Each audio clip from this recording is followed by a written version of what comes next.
What if Goodnight construction site have 5 construction vehicle character names?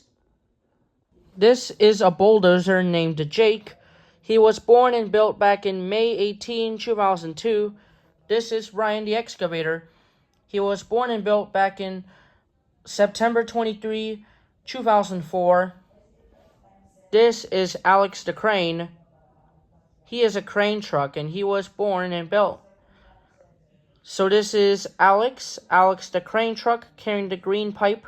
He was born and built back in August 23 and August 24, 2007.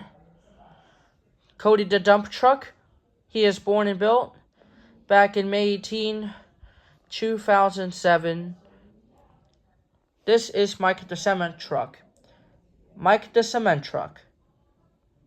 He was born back in December 17, 1982. And that's all I have today, folks.